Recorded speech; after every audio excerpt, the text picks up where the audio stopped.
एक समय की बात है। एक गांव में एक गरीब बुढ़िया रहती थी। वह पूरी तरह से अकेले रहा करती थी। उसका कोई भी नहीं था, ना बाल बच्चे, ना कोई रिश्तेदार।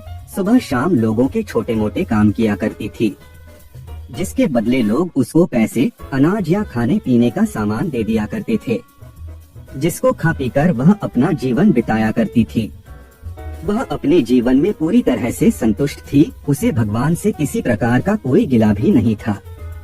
दूसरों के सामान के कारण बुढ़िया का घर पूरी तरह से सामानों से भरा हुआ था। एक बार की बात है, वे अपने घर को खोलकर घर के सामान को धूप दिखा रही थी। समय वहाँ से दो चोर जा रहे थे।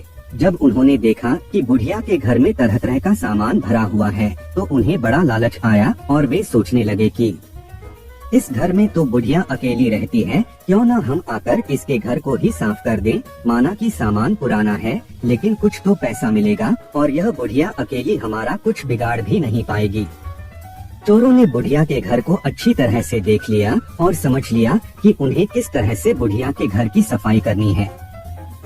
उसके बाद चोर अपने घर वापस चले गए। बुढ़िया बेचारी को सपने में भी यह ख्याल नहीं आया कि उसके घर में भी कभी चोरी हो सकती है, क्योंकि उसके घर में तो खुद के उसके कपड़े तक उसके नहीं थे। सब कुछ गांव वाले उसे दिया करते थे, जो वह अपने घर में रख लेती थी। खैर, कुछ दिन बीत गए और एक दिन रात में चोर अपने दो साथियों को लेकर बुढ़िया के घर पहुंच गए। कमाल की बात यह थी कि उस दिन सरपंच ने बुढ़िया को चावल, दूध और चीनी दी थी और बुढ़िया बहुत खुश थी। बुढ़िया ने खुशी खुशी अपने लिए खीर बनाई और खीर बनाकर वह उस खीर को चूल्हे पर रखकर सोचने लगी कि अभी तो खीर बहुत ही गर्म है, जबकि थोड़ी ठंडी हो जाएगी तब आराम से खाऊंगी। और अपने बिस्तर पर लेट गई और खीर के ठंडा होने का इंतजार करने लगी। लेटे लेटे उसे नींद आ गई और वे सो गई और जोर जोर से खर्राटे लेने लगी।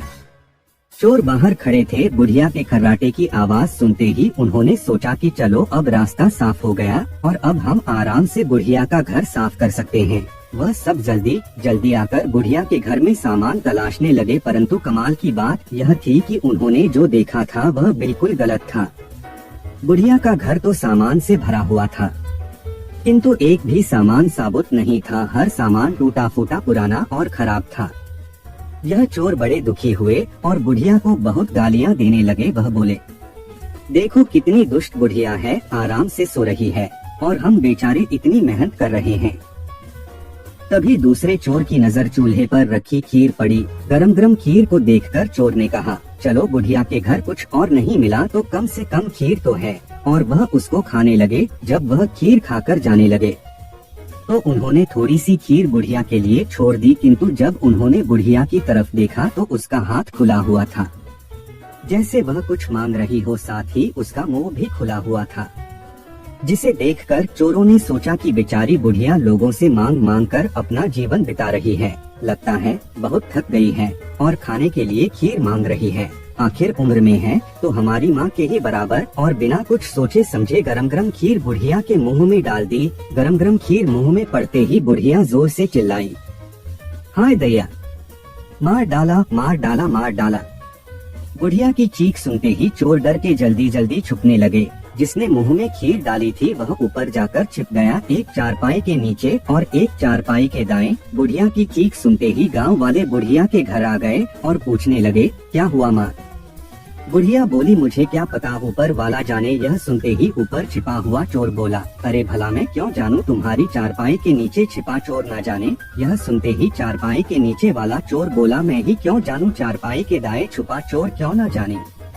और इस तरह से तीनों चोरों ने खुद ही अपना पता गांव वालों को बता दिया और फिर गांव वालों ने उन्हें पकड़कर खूब पिटाई करी और वापस भेज दिया। उसके बाद से चोरों ने कान पकड़ लिया कि आज के बाद कभी वह चोरी कभी नहीं करेंगे। चोर चाहे जितनी भी कोशिश करे अपने आप को छुपाने की, लेकिन वह फिर भी पकड़ा जाता है। इसलिए हमें कभी चोरी नहीं करनी चाहिए और अपने बच्चों को यही सीख देनी चाहिए।